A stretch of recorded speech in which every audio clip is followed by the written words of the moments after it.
नमस्कार, आप देख रहे हैं नेक्स्ट स्पिरिचुअल और मैं हूं आपके साथ बेटी।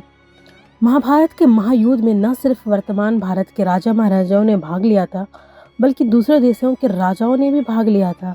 इस महायुद्ध इतने सैनिक और योद्धा मारे गए थे कि जमीन लाल हो गई थी। इसलिए इसे धरती का प्रथम महायुद्ध भी कहा जाता है। इस युद्ध के पीछे कई कारणों कई लोग जिम्मेदार माने जाते हैं। युद्ध की बड़ी जिम्मेदारी कौरवों की है, तो पांडवों को इससे पूरी तरह मुक्त नहीं किया जा सकता।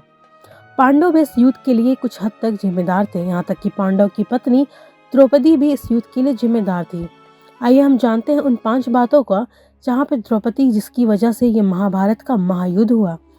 पहले था अंधे का पुत्र अंधा।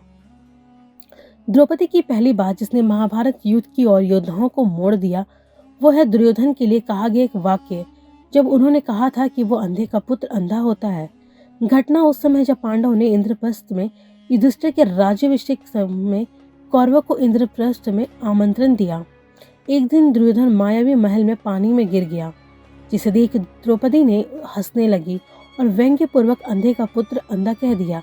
इससे दुर्योधन के मन में बदले की भावना उड़क उठी और परिणाम महाभारत का युद्ध हुआ।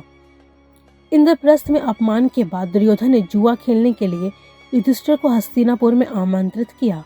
यहाँ पांडव जुए में सब कुछ हार गए, यहाँ तक कि द्रौपदी भी दांव पर लग गई और दुर्योधन ने द्रौपदी का वस्त्र हरण करने का प्रयास किया।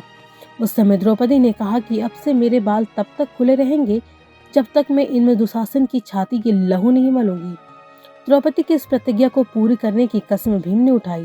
द्रौपदी की यह प्रतिज्ञा भी महाभारत के युद्ध का एक और कदम था। जब पांडव जुए में हार गए और वनवास जाने लगे, तब द्रौपदी ने भी वन में पांडव के साथ जाने का फैसला किया, जबकि पांडव चाहते थे कि द्रौपदी मल में ही रुके। द्रौपदी ने उस समय कहा कि मैं तुम पांडव के साथ ही रहूंगी और तुम्हें अपने अपमान की याद दिलाती रहूंगी, ताकि तुम कौरवों से मेरे अपमान का बदला पूरा कर सको। द्रौपदी की तीसरी बात जो महाभारत युद्ध का कारण बनी, वो है जयद्रथ की 5 चोटियों वाला बनाकर। ये घटना उन दिनों की है जब पांडव जुए में सब कुछ हारने के बाद 13 वर्ष का वनवास काट रहे थे। एक दिन दुर्योधन का जीजा जयद्रथ द्रौपदी का अपहरण करके अपने राज्य ले जाने लगा। पांडव ने जयद्रथ को बंदी बना लिया, उसे मृत्युदंड देने लगे। उस समय द्रौपदी ने पांडव को रोक दिया और कहा कि जयद्रथ के सारे बाल काट दिए जाए, सिर्फ 5 चोटी छोड़कर, ताकि ये किसी को मुंह दिखाने लायक नहीं रहे। जयद्रथ इस घटना के बाद पांडव ने बदला लेने की ताक में लग गया, जिसका परिणाम महाभारत के युद्ध में अभिमन्यु की हत्या के रूप में सामने आया। एक कथा के अनुसार द्रौपदी कर्ण को पसंद करती थी, लेकिन विवाह के समय अपने परिवार की मर्यादा और पिता की प्रतिज्ञा का ध्यान रखते हुए द्रौपदी ने ये कहते हुए कर्ण से विवाह करने से इनकार कर दिया कि वो सुपुत्र है।